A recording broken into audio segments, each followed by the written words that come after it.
Hello everyone, welcome to this Facebook Live session. I am Priya Karkera, a practicing pediatric nutritionist, and I head the nutrition vertical at Fitterfly. Fitterfly is a tech-enabled company and we assess nutrition and fitness only in children across India. Sahi Khao is the largest nutrition campaign initiated by Fitterfly and Early Childhood Association, and we are extremely happy to partner with Ryan International Group in this initiative. We're going to take you through a lot of nutrition queries related to your child's health.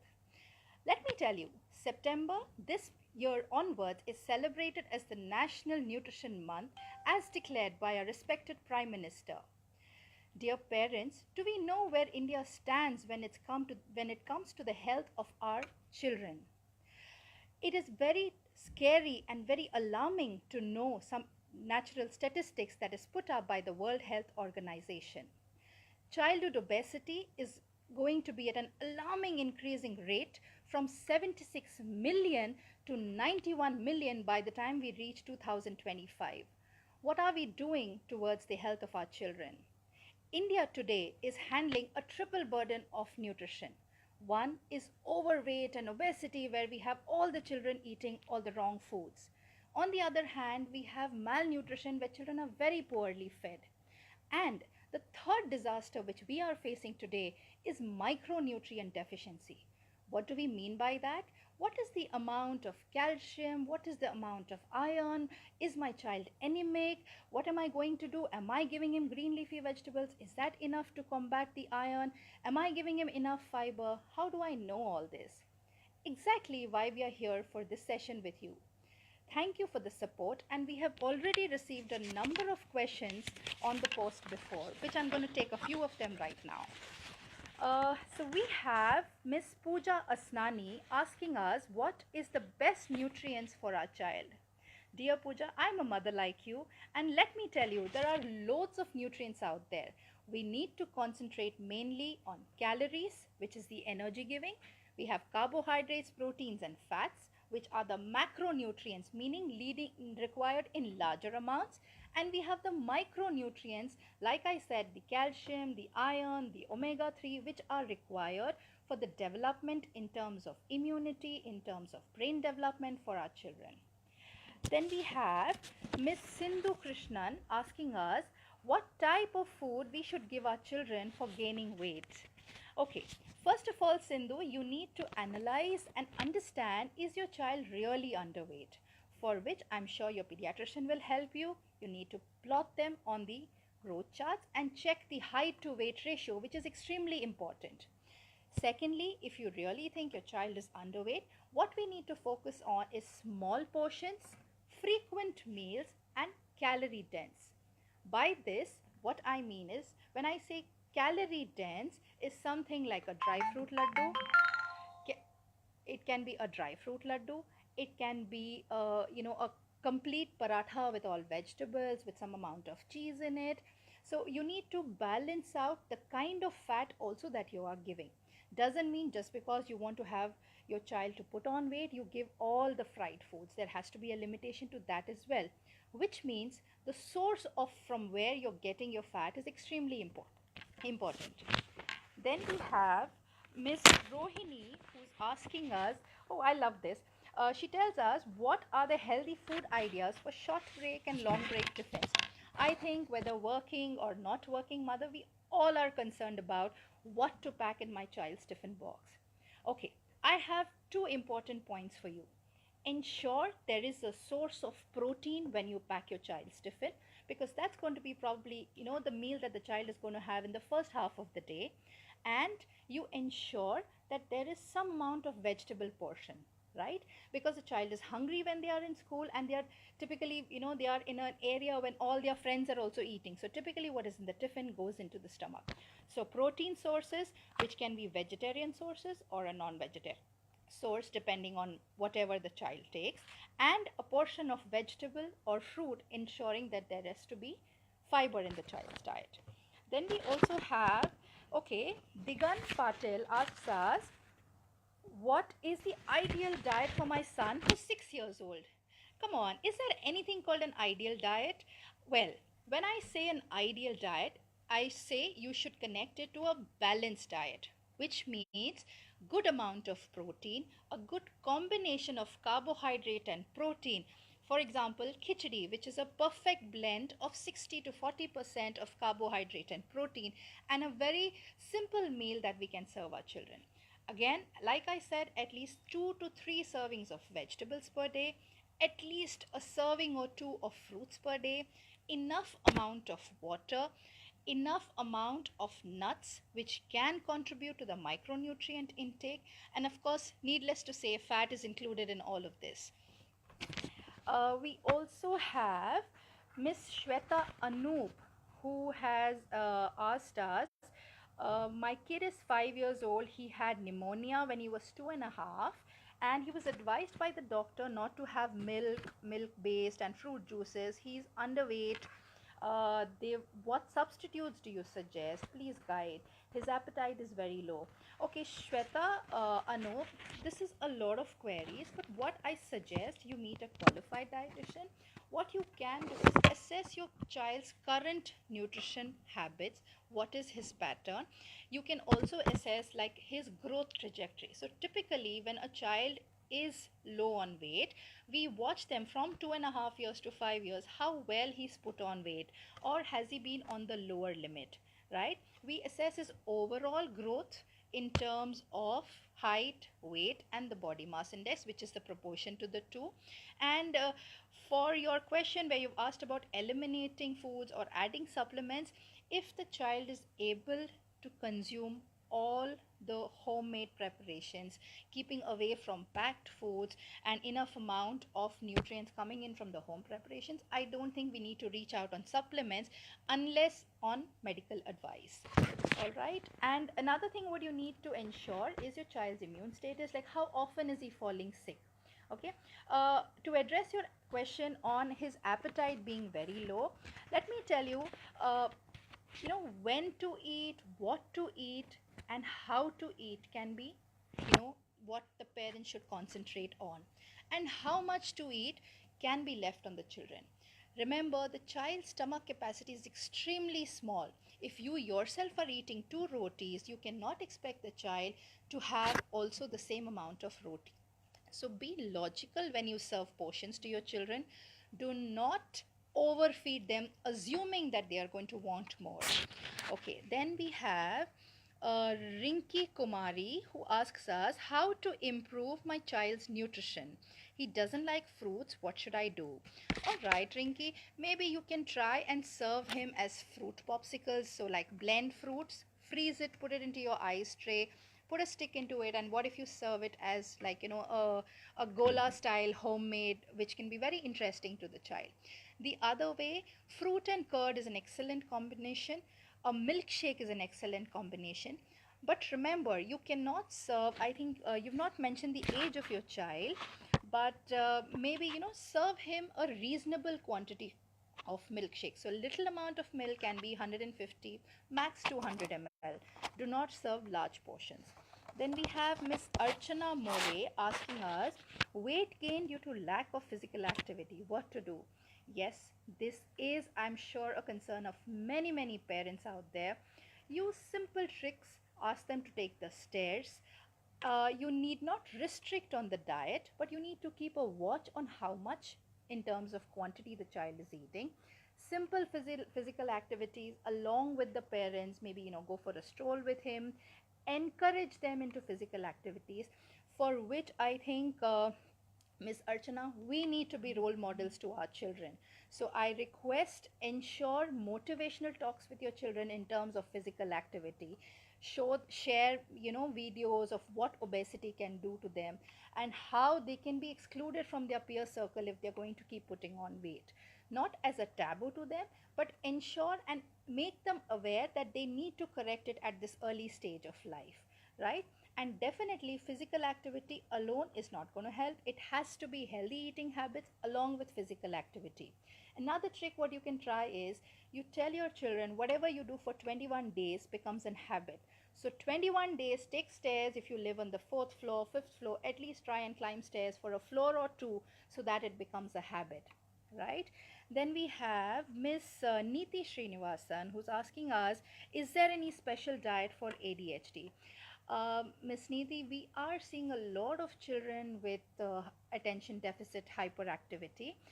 There is no specific tailor made diet for this, but yes, we work on the sugar intake, the energy bust, the type of carbohydrate, and ensure that the child is chewing the food well before gulping it down. So it depends on the activity. I mean, to what extent is the child hyperactive and to what extent it is reflecting on the food habits.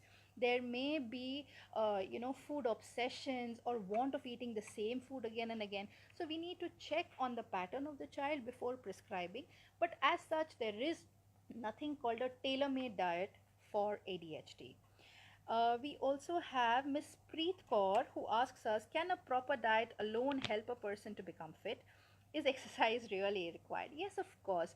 A proper diet can help you stay fit, but without physical fitness, it may not be 100% complete.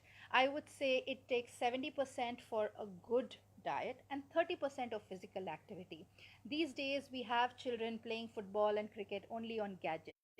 So I think as parents, we must encourage them more to indulge into physical activities as far as possible. I am sure there's a lot of pressure on studies and other activities, but as far as possible, allow them to indulge into physical activity and normal play as well. We have Miss Snehal who asks us, can diet changes make you feel dizzy, uncomfortable in the beginning? Now, it depends what kind of dietary changes. I mean, for a child, definitely, because skipping breakfast can get the child dizzy in school, can make the child feel uncomfortable, because what we say, it's breaking the fast. That's why it's called the breakfast, which is the first meal of the day. But as such, if you're going to put your child into a drastic diet of eliminating foods, it can get dangerous. So do not do it by reading here and there, or by advices of peers and friends. Please use good resources, a qualified nutritionist, to assess what your child actually requires and then follow the same. We have Miss Meenakshi asking us, my son doesn't like eating vegetables and fruits. He's stuck on a single vegetable. What do I do? Okay, Meenakshi, I think what you need to do is give the different kinds of vegetables in different forms. Like, for example, I don't know what is that one vegetable that he's eating. If I'm guessing right, it may be potato or a lady's finger. But you can add grated vegetables into your chapati flour and make like simple parathas for him. You need not inform him that you're doing that, and use masking of vegetables, like if he likes pav bhaji, or there might be some special dishes where you can try and incorporate the vegetables in it.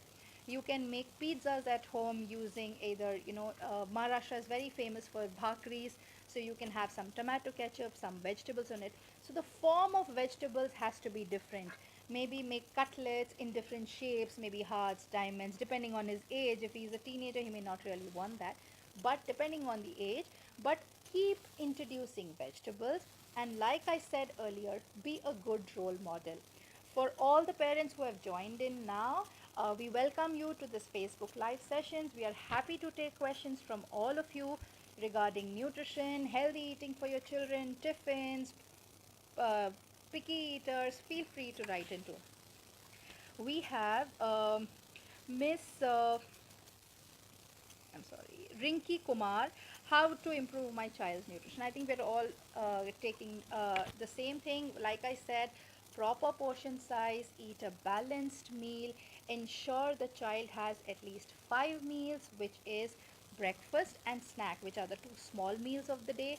You have lunch and dinner, and definitely a bedtime milk, or a bedtime milk, which will ensure the child sleeps well as well. We also have Mr. Neeraj Upadhyay who asks us, I think many parents need to review entire lifestyle at home, absolutely, to develop good habits. Please share your opinion on this, and words become if it's said. I'm sure. Thank you so much for this, Mr. Neeraj.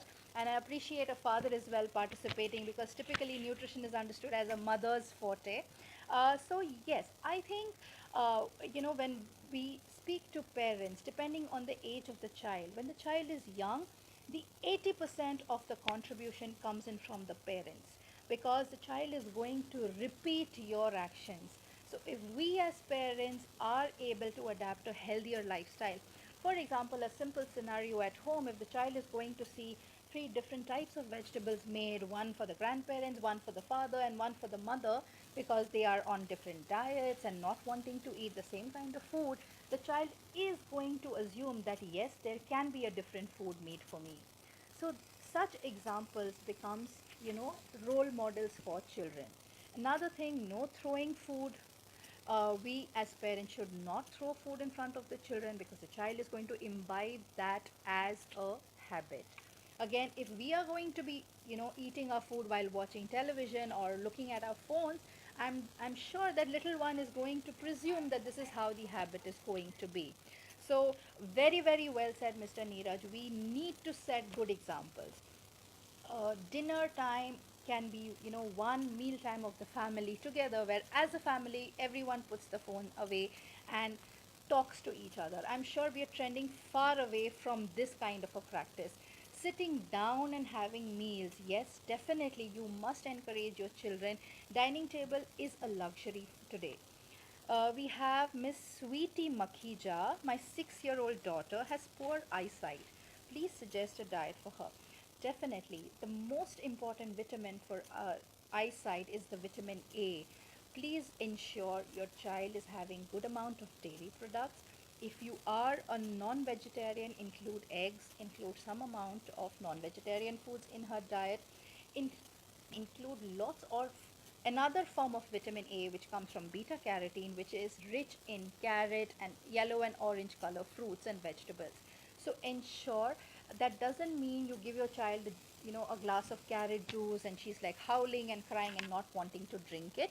But include carrot in different forms. It can be a small portion of grated salad in the plate while she's eating. It can be a carrot raita. It can be boiled pieces of carrot. So different forms is what you need to adapt to ensure that your child is getting. And of course, don't forget to take her to the doctor to ensure and get her eyes checked.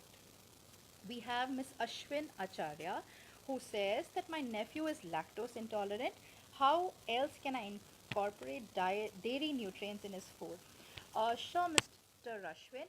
There are a lot of options for lactose intolerant children and adults today.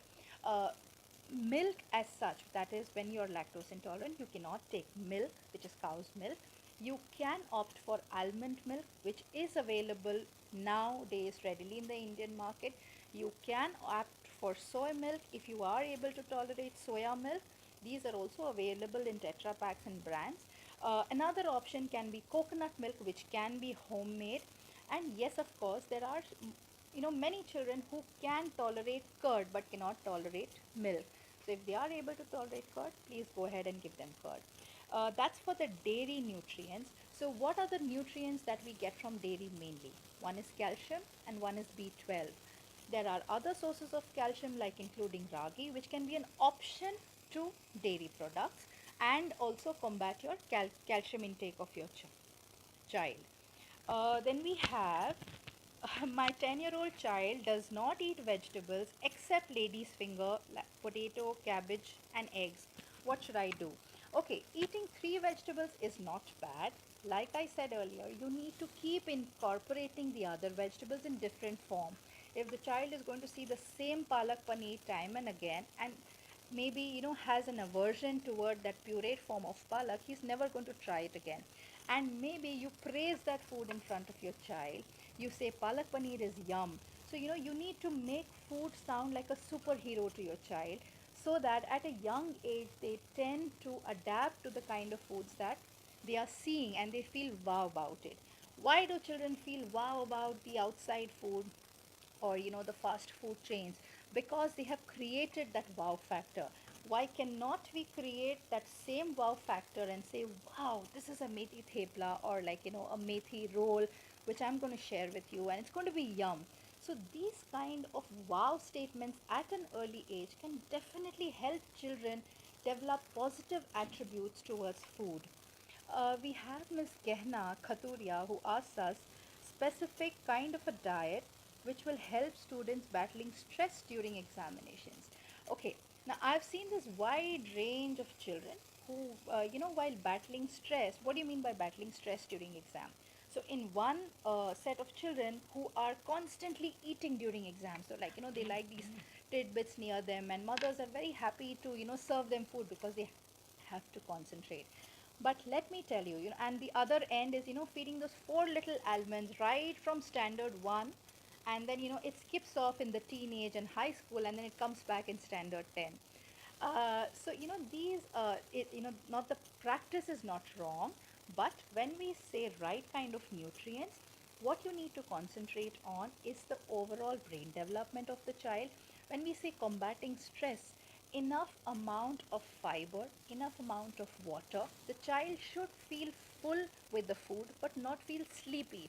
So when there's excess of carbohydrates and simple sugars in the diet, it can make the child feel, dull and sleepy because the food is very heavy. Similarly, if there's excess amount of fat, the child can feel dull and sleepy. So there has to be a correct balance in the two, and ensure you give micronutrients, zinc, selenium, omega 3, which comes in from the nuts and dry fruits. We have Miss Jasmine who asks us, my 3-year daughter is underweight. We are vegetarians. Do you need any supplements? She's given up milk for the last 1 year. So I don't know what the reason for giving up milk is. Of course, there are a lot of debates around various foods. But if we are going to go by debates, we are not going to be able to feed our children anything. Okay, so just by resorting to organic foods, or just by giving up milk for any reason in particular, is not going to be a long-term goal for any child. So you asked me whether there are any supplements. So like I said, assess currently what are the needs of your child, and she's just 3 years old child. This is the age where you have to build up habits of eating healthy first, okay, rather than resorting to just supplements or any packed food that you serve your child. So incorporate the good habits right from now. Let the child's thali have all the food groups. Like, what if she sees like a little portion, she may eat half a roti, she may eat 1 spoon of rice, 1 spoon of dal, 1 spoon of a vegetable, but ensure she is exposed to all these kind of foods right at this time, so that she develops that as a habit. And your end goal, like, you cannot say that your child is just 3 years old, so you have still a long way to go, but do not stop on inculcating the habits now. So Mr. Abdul asks us, are almonds really good for memory? Please enlighten.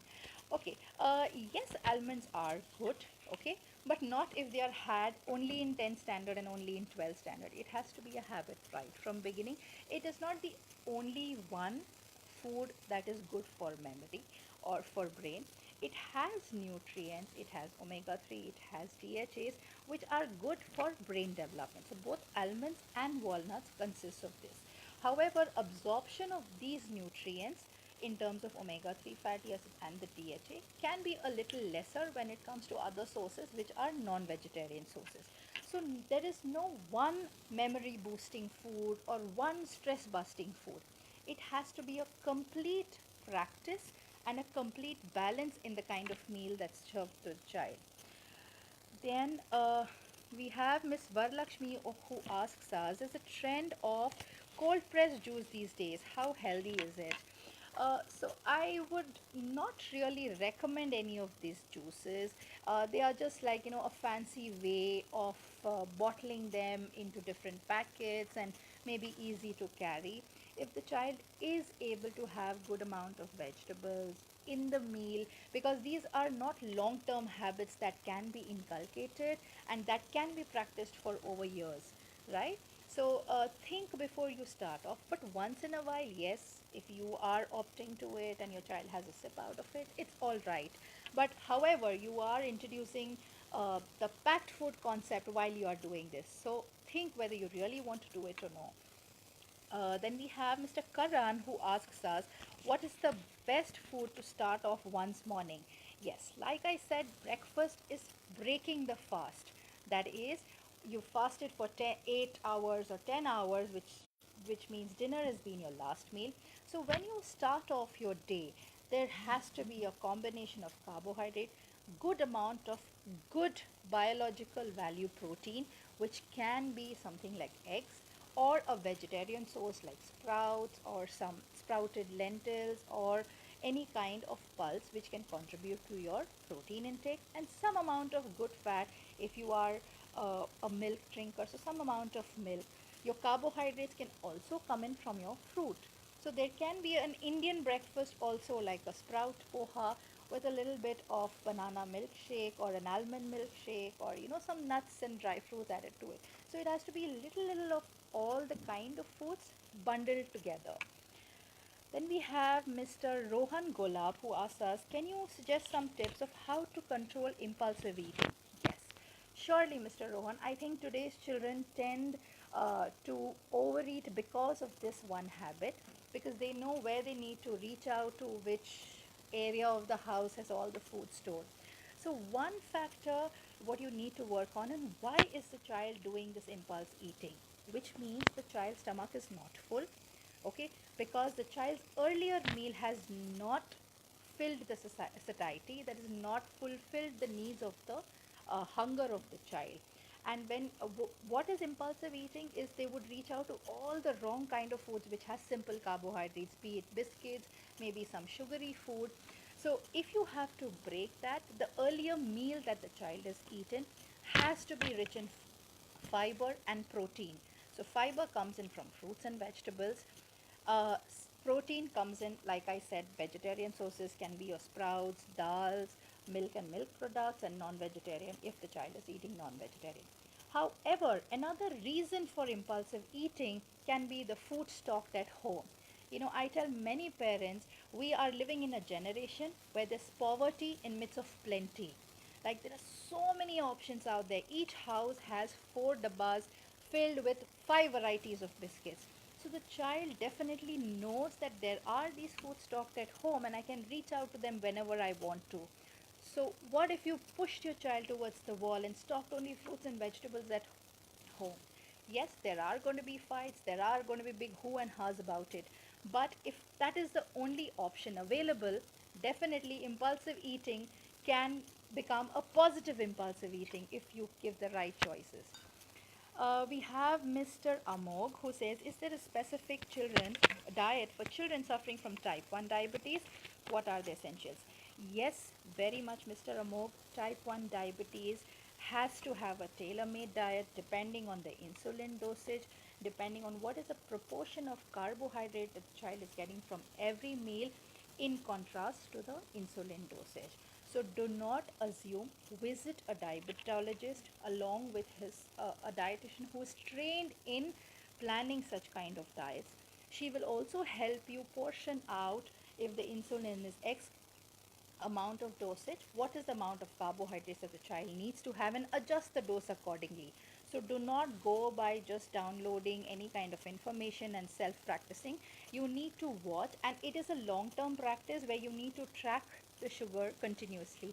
And type 1 diabetes, which is the kind of diabetes that we mostly see in children, is at an alarming increasing rate. There is no reason to it. It is something called it's an autoimmune disorder which happens by itself. Yes, we blame it largely to the lifestyle modification that children are in today. Then we have Miss Sara Ali who says, my child does not eat vegetables, so I make a soup or bake a lasagna or a pizza, sometimes even grind and fry it. Does that take away the nutritional value? Is this categorized as junk food? Wonderful question. I think we are doing our bit in terms of, like I said, introduce it in different forms.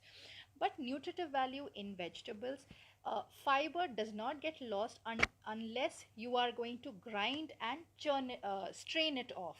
But if you're going to use it like a soup, I mean, ensure you don't overcook the vegetables, which can lead to some amount of loss of nutrients. Ensure you can do like a stir fry vegetables instead of making a soup. As they grow older, typically soups are loved by children until they are 1 or 2 years old, and after that they don't want to accept some different weird looking soups which is typically what mothers offer them. So do not overcook vegetables, definitely, and slowly and steady you try and incorporate into the main meals. Once in a while giving pizza which is homemade with the kind of stir fry vegetables is a good idea, and it's a happy moment for the child and a different way of serving. So I would not categorize that as a junk food as long as it's the healthy twist to it. So feel free to do it. Then we have Mr. Sneem who asks us, the health drinks available in the market, are they really healthy for children? Okay, I would not say whether they are healthy for children for want of flavors into the milk. That's one of the reasons why parents typically resort to that. But if your child is eating well, is able to eat, like I said, all the food groups, is able to manage portion size, one may not require the same. So, an alternative to resorting to any of these health drinks can be flavoring at home. What if you gave your child masala milk, elaichi milk, kesar milk, maybe a fruit and milk like a milkshake? These can be healthier options. Okay. Then we have Miss Jyoti who asks us, vegetarians may lose out on certain nutrients. How to ensure vegetarian get as much nutrition without meat products? Which food will help in that? Definitely. So let me tell you, Jyoti, by meaning of lose out on certain nutrients, maybe we could discuss on the what are the nutrients that you think that vegetarians are going to lose out on. So like first I said protein, because we all know that eggs, meats and non-vegetarian food are excellent source of proteins. However, our Indian diet is so well made that a cereal pulse combination can also enable better protein absorption into the body. So if you look at our Indian food, something like an idli from the south, a dhokla from the west, which has a perfect combination of cereal and pulse, is a very good combination. I cannot say it's equivalent to your non-vegetarian protein, but can serve good purpose. The nuts and dry fruits like cashew, almond, walnuts are sources of good proteins and good fat. So they can help you also to to increase your protein intake. The other nutrient is B12. Yes, it's mostly into non-vegetarian foods. However, now you have a lot of these seeds, fruit seeds and sunflower seeds and all these seeds which can be incorporated for all these micronutrients. So as such, vegetarians are not at a loss as long as you follow the mantra of counting your protein every meal. So teach your child there has to be a protein in every meal, and what's your protein for today? Then we have Swarnali who asks us, which foods are best for intake all year round? Now, Swarnali, go by the seasons. See what are the seasonal fruits which are supposed to be available during that season, and that's what you need to buy. You try and avoid buying, you know, wrongly available fruits which are available today throughout the season, but they are not meant to be in that season. For example, when we talk of watermelon, it's typically a summer fruit, right? But today it's available all around the clock. So avoid eating watermelon during November and December because it's not supposed to be a winter fruit. Similarly, apples is a winter fruit, and of course it's available all around the clock. So look at seasonal fruits and choose them wisely. We have Mr. Shabazz Malik who says, my nephew refuses to eat leafy vegetables. How can my sister incorporate it? I love this. Families talking for their sisters' children, brothers' children. I'm loving it, parents. So, leafy vegetables, yes, is a concern. Okay. Now, what happens with leafy vegetables is, though it is said to be, full of nutrients, our process of Indian cooking is so tedious. By the time you chop them, clean them and churn them into a puree, it's lost a lot of its nutritive value. And if I'm going to tell you serve your children kale leaves or a leafy vegetable into a salad, they're not going to have it. So we need to look at options which are easy to adapt. We save the nutrients from the vegetables and ensure the child eats it. So how about chopping these leafy vegetables into garnishing of, when you make probably a dal, and just chop some palak and methi leaves on top of it, and they look like coriander to you. So coriander along with some leafy vegetables just as garnishing. Yes, the amounts will be less, but that's the beginning and a good way to incorporate. When you have to make, like, a palak paratha is something that your system may sort to, but instead of pureeing the palak and making it into a green color, You could always look at chopping the palak along with methi and making a paratha out of it, right? And when we say leafy vegetables, amaranth leaves, which is your rajkira, the lal mart, which is very famous in the Maharashtra belt, is extremely tasty, and you can be used either with your sambar, with your dal, or with whatever curry kind of preparation. So try and incorporating these. There are children who will pick out these leafy vegetables and put them on the side. Nevertheless, like I said, do it for 21 days, let it become an habit, and the moment they see that you are not wasting that kind of food and you are accepting it, definitely you will see the change. We have Mr. Jitain. What is the perfect time to have one's dinner? How much time do we need before we go to sleep? And when should we have our last meal? I'm very happy to take this question, Jitain, because now we have something called the midnight binging, or you reach out to all the shakes and the waffles uh, post dinner when it's really late, when your body cannot handle that amount of calories. But it's become a trend, and especially among adolescent and teenagers, it's become a wow that I was at one of these stores having this. So typically food takes about 1.5 to 2 hours to digest, depending on how heavy your meal is. So your meal dinner time can be anywhere between 8 to 8:30, max 9 o'clock, if you are a person who's going to go off to bed by 11. For children, keep it between 8 to 8:30, and as they grow older, of course, the hunger pangs are going to kind of shift toward to the later side of the clock. We have Miss Ruchi who asks us, my daughter doesn't feel hungry in the morning. Breakfast is important. How can I ensure? Yes. Ruchi, I think there are hundreds and millions of parents like you who are striving to serve a breakfast to children. The easy and a simple breakfast to children can be a handful of nuts, which, see, the moment you are going to show that the child has to drink milk also and eat a breakfast also, can become too much for the child. So your breakfast needs to be like on the go kind of a thing, which can be a simple handful of nuts if your child likes, or at least expose them to that bowl of nuts early in the morning before they are going. The reason is nuts are calorie dense and very high in nutritive value. So it can combat your protein, it can take care of your calories, it can fill your child's stomach, it's extremely healthy, and most importantly, while you're in your hurry of preparing 10 other things in the morning, it's an easy option for you. Another way is whatever is made for your breakfast. First of all, you need to check as a family, are you eating breakfast? So ensure that you eat your breakfast so that your child inculcates that as an habit. So a small portion of a breakfast, it may not even be like one idli or two dosas, it can be half an idli, it can be half a banana, something to begin with till it cultivates as an habit, and then you can encourage the child to eat a little more. Then we have Mr. Ajay who asks us, any alternatives to health drinks? Okay, uh, I am a little confused about what you mean by health drinks, because there's a wide array there. So if you're talking about it with respect to children, yes, like I said, milkshakes, you can use different types of milk to bring in new flavors. Avoid adding too much of simple sugars to it. Use natural sweetening flavors like maybe anjeer or dates into your milkshake, which can enhance the taste and of course enhance the nutritive value. Then we have Miss Chaitra Ranjit who says how to make kids have curd. Okay, I think let's get mature with our children and not force on one particular food for your child. Curd is essential. It is a probiotic, very good for the stomach, very good for digestion. But if your child doesn't like the plain form of curd, try buttermilk, try flavoring it with ginger, or some spicy flavor if the child likes.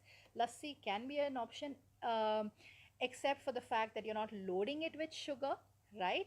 Another way is if you're making a dahi vada, which can be a different look.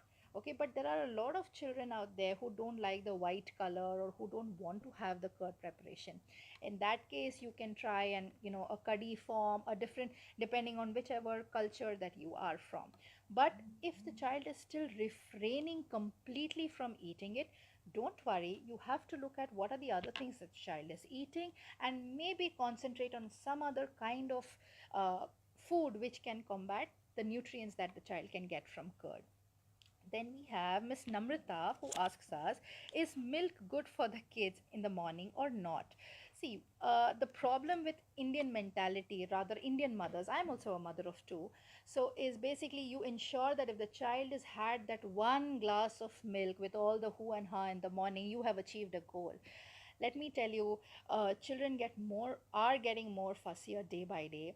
If you really feel that your child must have a glass of milk, reduce the quantity, because the child is, I'll not say, it's a wrong word if I said the child is under stress of going to school, but under a stress because the sleep is not completed, the child slept late in the night, or is in a hurry to pack the bags and the daily chores in the morning.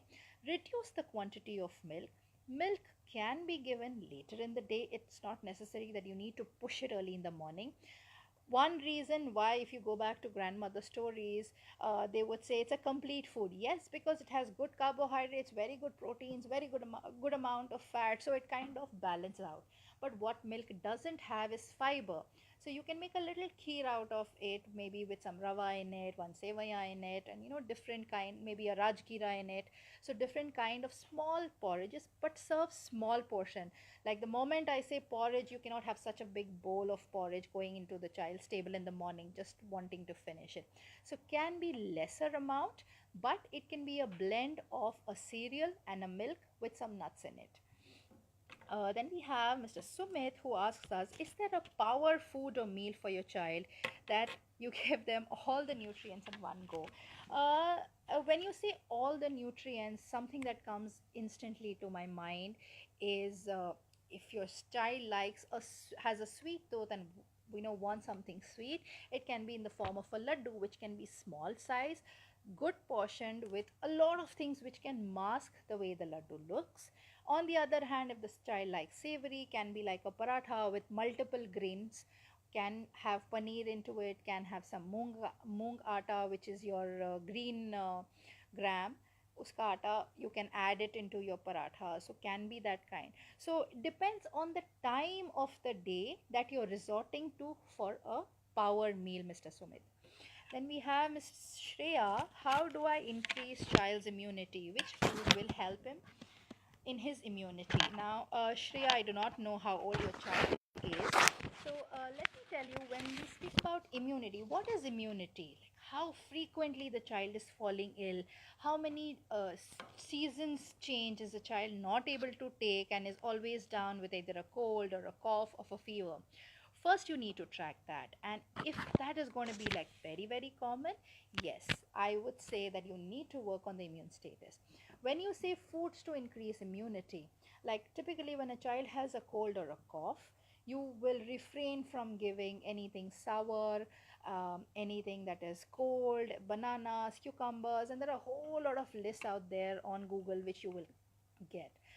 But let me tell you, when you say you are going to refrain from nimbu pani or something that is sour, you are removing the vitamin C from the diet. Vitamin C is a very, very important antioxidant and an immune booster. And when it is there, it is available in all the fruits and vegetables, but it is destroyed on cooking. So, what's the only source of good quality vitamin C that you can give your child? Nimbu pani, Indian gooseberry, which is avla. Now, of course, you'll say it's a very pungent flavor. How do I get my child to eat it?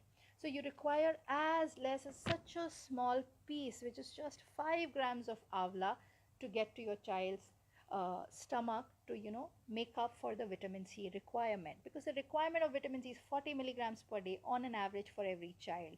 So you need to understand what is your child eating currently, what is the amount of these little nutrients that the child is eating. Of course, when I speak about immunity, not just vitamin C, can be the iron. What is the iron? How many iron rich foods is the child? There's a lot of other factors to it as well. Is the child physically active, right? So how is the oxygen capacity of the child? That also contributes to the immune system. Then we have Miss Trupti, who asks us, what foods would you suggest apart from leafy vegetables for a child who has eyesight issues? Like I said, I think we took a question on eyesight before, but never mind. For eyesight, you need to concentrate on vitamin A, which is rich in dairy, which in dairy and dairy products, in yellow and orange color vegetables. So you can have yellow capsicums, carrots, oranges. Go by the season and ensure you include pumpkins, your yellow pumpkins, your white pumpkins. Include all of them. Include number of seeds, nuts and seeds into your child's diet to ensure that you're making up for the vitamin A content, right? Then we have Mr. Sandeep. He says, hello, hello Sandeep. My son doesn't like eating vegetables at any time. Okay, please advise. Okay, Mr. Sandeep, I don't know how old your child is. Like I said, if he's really young, don't give up. Keep trying. It will cultivate into a habit. Don't stop feeding him. Let him get exposed to that one portion of vegetable every single day and teach him not to waste food. So you need to play with the psychology of the child, because children today are extremely smart and they think if they're going to make a hoo and ha and a cry about the food that they do not want to eat, they can get away with it. So do not give up. You need to be smarter than them. So keep exposing them to vegetables at every meal. So every little meal of yours should have a vegetable, should have a protein, and ensure your child is at least consuming 2 meals out of it. uh, Miss Sweetie asks us, my daughter hates eating pulses. Suggest what I should do. Okay, is it one single pulse or is it the entire pulse family? If it's the entire pulse family, and if you're a vegetarian, sweetie, that's going to be troublesome, because that's going to be a good source of protein. So why don't you try some moong cutlets, chana kebabs, maybe some moong vadis for a change, where it can be like a pick and eat for the child.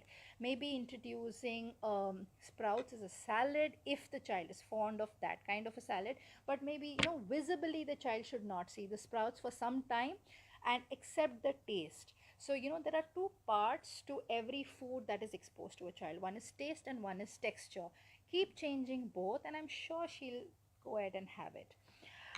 We have Preet who says, my son's height has remained the same for almost a year. What do you advise for increasing his height?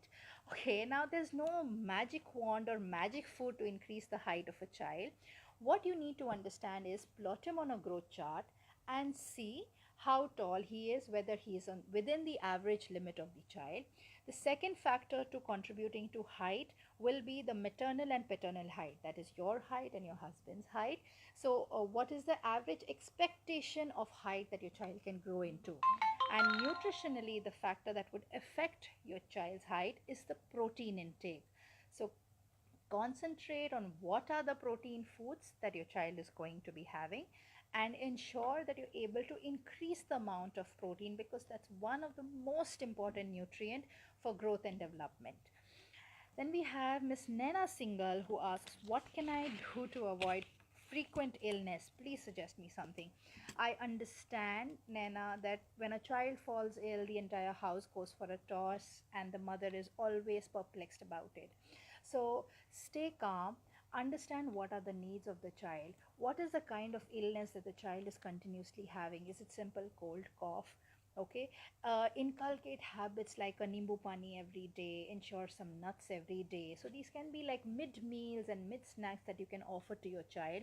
And immunity is something that cannot be measured unless it's the only marker would be if your child gets cold every 15 days and after a few months the child is getting cold after a month or two, that means the child is improved. So watch for those kind of markers. Okay, and again I'll need to assess on what are the current eating habits so that I can suggest according to what your child. So every child is different, every family is different, right? So there's not this one food or one particular diet that I can just say that you follow this and you're going to be like fine. So okay, Harshal asks us, is soya a good substitute for meat? Yes, soya is does have good biological value protein.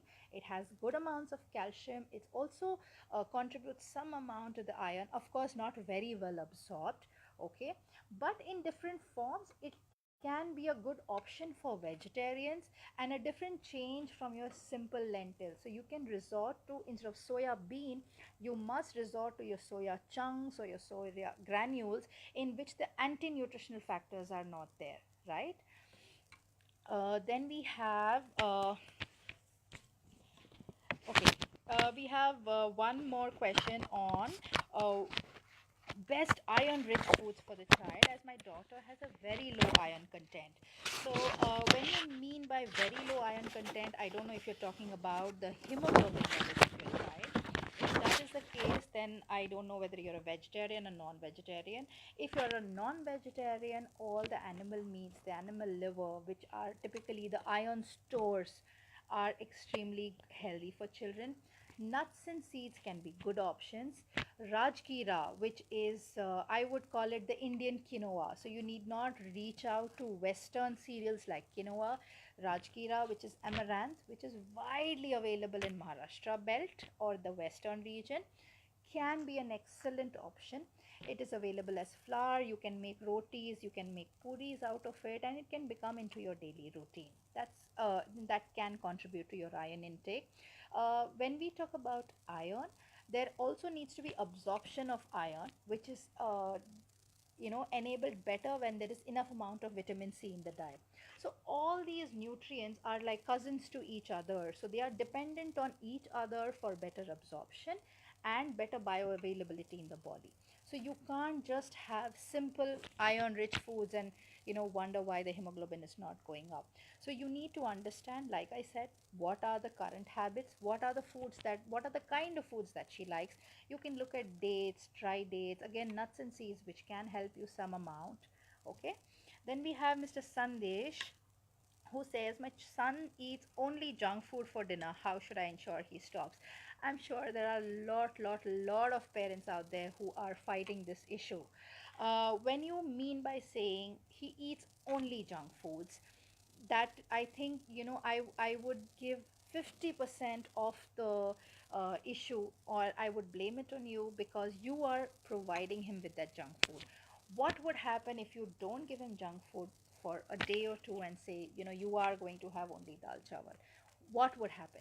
Will he resolve? What would he do? He would fight, he would cry. It's all right. So do not expose him to the availability of these foods, all right, and push him to the corner that your availability is only healthy foods. So he may resort to eating less. There may be a little amount of weight loss, there may be a little amount of fights at home.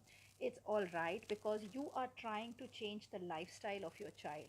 And when you want to bring about a change, nothing is easy, so it has to undergo a process.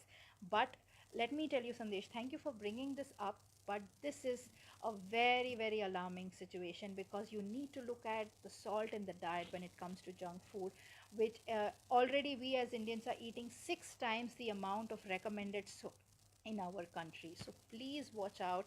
He can be actually under the arms of metabolic disorders, obesity, diabetes, striking in very, very early, as early as in early 20s. So I'm sure you'll be able to do it. So do not expose him to junk food. Then we have Pooja. What are some effective ways to control obsessive compulsive eating disorders in teenagers? All right, Pooja, I'm a mother of a teenager too, and I completely understand where you're coming from. So, teenagers is a different set of people. You need to give them the freedom, make them realize why they should not do it. So, if you gave them facts and figures, like showing them healthier uh, role models, definitely they can work. That's why we have most of the film stars and the famous personalities advertising for these kind of healthy eating. So maybe expose her to some kind of healthier options in terms of role models, which plays a lot on the psychology of these teenagers. Second, understand what is it that is pushing her to that obsessive compulsive eating. Is it refraining from house foods? Is there some other pressure around her which is coming out in terms of wanting to eat that particular food? So you need to understand why she's doing it, explain to her. I'm sure they will understand. Do not nag her, do not fight with her, do not raise your volume and say that you should not eat it. You need to give them a logic of why you should not eat it. Probably show what is the calorie intake and what is it that she needs to do to get that many calories out. I've done this with my son, and it really helps, because the moment they see that to eat 4 Oreo biscuits, I need to I've taken in like 200 calories, but when I need to burn it out, I need to walk 2 kilometers. that's a hell of a task for them to digest. So get them to doing that. It is a difficult task, it's not easy, but there's always a first time, and keep doing it and you'll get there. Then we have Miss Harjeet Kaur, who asks us, "मेरा बेटा milk नहीं पीता, क्या करो?" I understand your name says you're a Punjabi and milk, dahi, curd is your staple food, and definitely you want that one glass of milk getting in.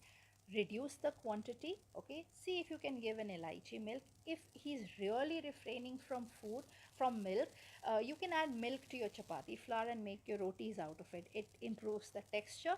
So that's a hidden way of serving milk. Kheer वगैरह try कर दीजिए. You can use milk into your gravies, milk or cream into your gravies, which I think is a part of Punjabi preparation. So by not having milk, he's not going to have a disaster in terms of nutrients. There are other foods which can help you, overcome the nutrients that he gets from milk. Then we have Miss Namrata, who asks us, sure, you can ask as many questions you want, Namrata. Don't have to be sorry about it. So, what should we give our children in the morning, which is quite filling and fast to eat? Like I said, a handful of nuts, which they can gobble on the go to school. Maybe half a banana, which is instant energy and good amount of micronutrients and very ready to eat. And of course, not a trouble for the mother. The moment you're going to put like a typical Indian breakfast with a glass of milk is too much for the child to have. So maybe some nuts, some milk, some Indian cereal into it, like cook like a little kheer, and serve a small portion. I think that's one mistake which many parents make. As a child is growing up, they start serving larger portion size. So the moment the child is going to see the portion of the food that is served, they are going to refrain from eating it.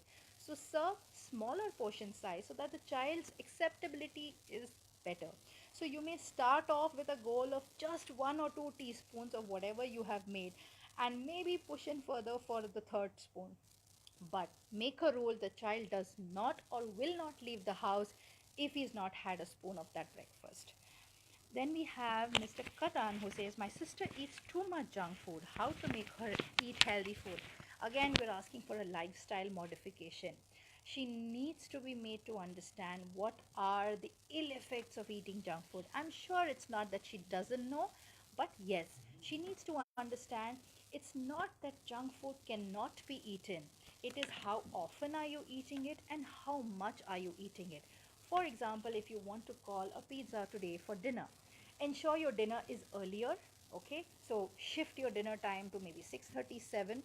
Ensure you make a soup or a salad at home, which you can have just before the pizza comes in, so that the pizza that is called for is distributed among everyone and you have a smaller portion, right? So work on the portion size, and that's how you can slowly limit the junk food intake. Then we have Angel, who says, "Hi, ma'am. Hi, Angel. My boy eats well but does not put on weight. What should I do to include in his diet?"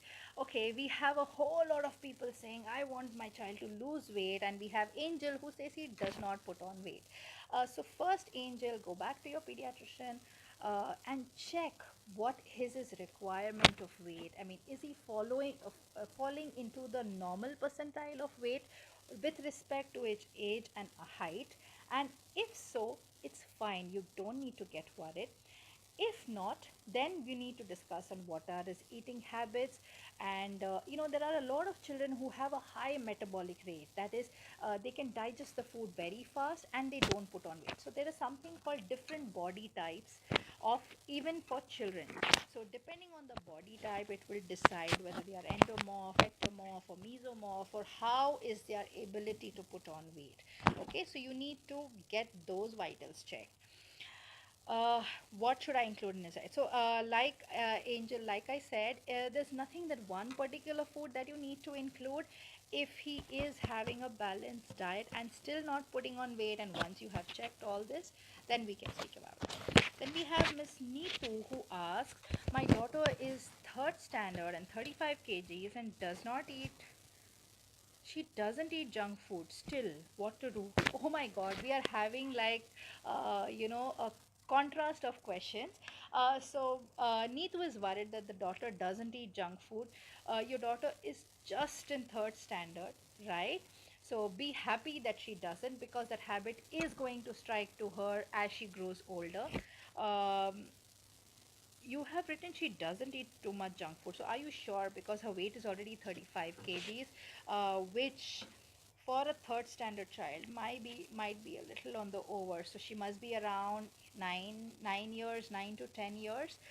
So you need to check. So don't worry about her not eating junk food. It is a good habit, and you will thank yourself for not for having a child who doesn't eat junk food. Then we have Irfan. My teenage daughter was diagnosed with anemia. Can you please suggest ways to make her eat healthy? Sure, Mr. Irfan. We have a lot of adolescent girls there who are anemic in our country, and in fact, this year's nutrition. The initiatives by the government is also to combat anemia, especially in adolescent girls. So, first, you need to check what is the iron intake in her food. Is she actually consuming some amount of iron rich foods? Ensure there's rajgira in her diet in the form of atta, which you can blend with chapati, which is very easy to do so. Ensure she has some amounts of nuts and seeds into her diet. If you are a non vegetarian, ensure she has non-vegetarian, maybe the liver or the kalija, which are iron liver stores in terms of animal. Ensure she has that. Mr. Chinmay asks us, eats my child eats little bit, but because his exams are coming, what should I do? Okay, so maybe your child is eating a little less because he doesn't want to fall off to sleep, or excess of food may make him lethargy and unable to concentrate on food.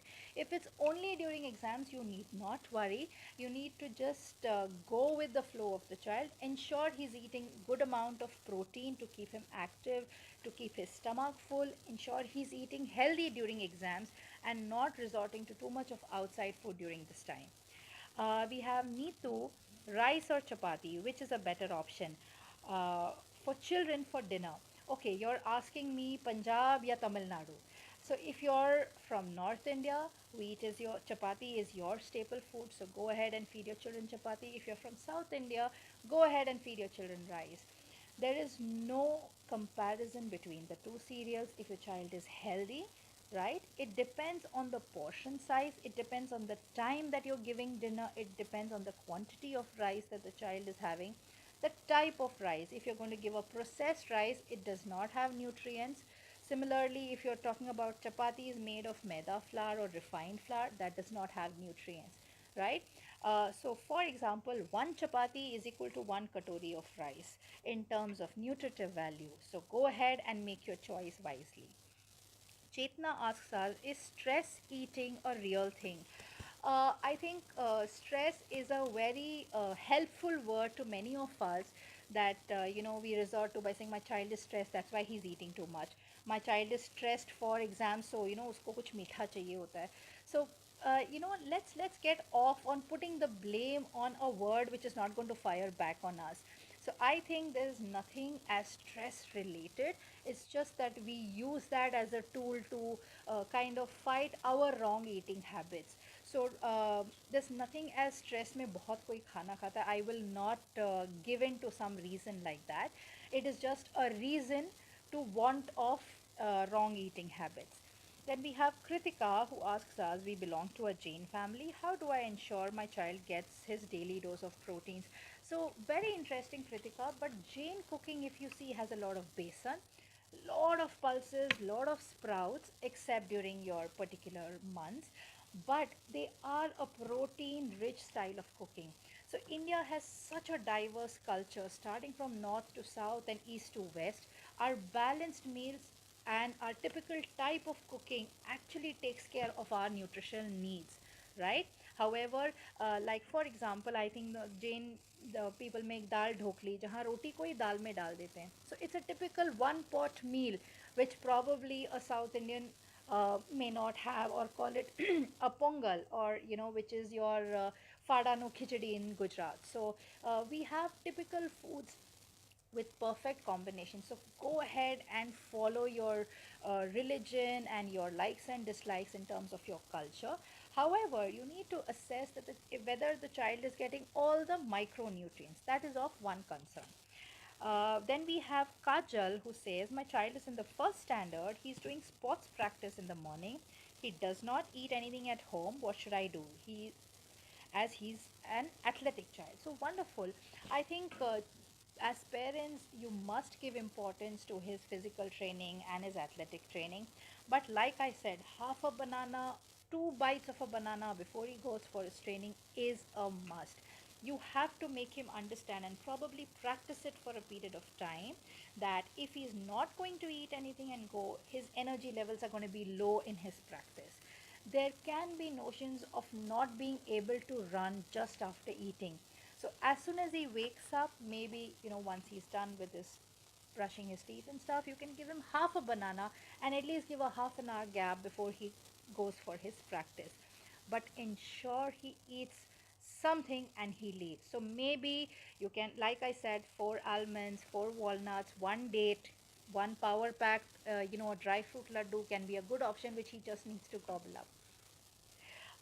Then we have Miss Rekha who asks us, my daughter has hypothyroid because of which she's gained a lot of weight.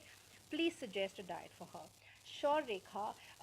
Like I said, it's all a vicious cycle. So hypothyroidism, which is a hormonal dysfunction leading to weight gain, again leading to depression or all fluctuations in eating habits.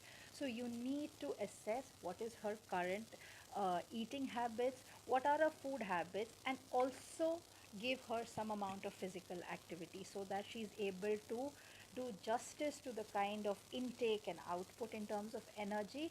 And it's not very difficult for a child with hypothyroid to lose weight as long as you follow a rigid kind of plan and ensure that you're calculating how much she's eating and how much amount of physical activity she's able to do.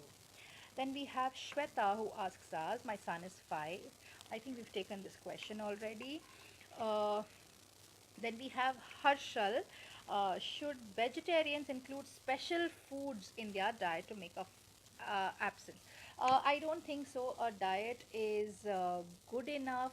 Every diet is unique by itself if you're able to combine the foods correctly, which is a very, very widely available option in terms of India. So I think we're having excellent questions here, parents. One last question. Yeah, sure. Please go ahead. We have one more question on tiffin snacks and what do I pack my child? What do I pack in my child's tiffin? Okay, like I said earlier, concentrate on two most important things. What's the protein in your child's tiffin and what's that fiber? What's that vegetable or that one fruit in your child's tiffin, which is a complete must? Because when your child is in school, he typically completes the food because the options are a little less. What can happen is the child may bring the tiffin back home and not complete it while he's in school. But ensure you allow the child not to waste food and ensure that you harp and reintroduce the same food to your child once he comes back home. Serve lesser options to your children so that they can choose wisely. If you're going to serve larger options, they are going to get confused and lost in the kind of options that they get. So I think parents, it's been a wonderful session and I love discussing all of this and keep your questions coming. I'm sorry if I've not been able to answer many questions that still came in. Keep them coming. We'll stay connected. We'll try and get back to you with all your queries. Eat right, stay healthy, be a good role model for your child and Sahi Khao. Thank you so much.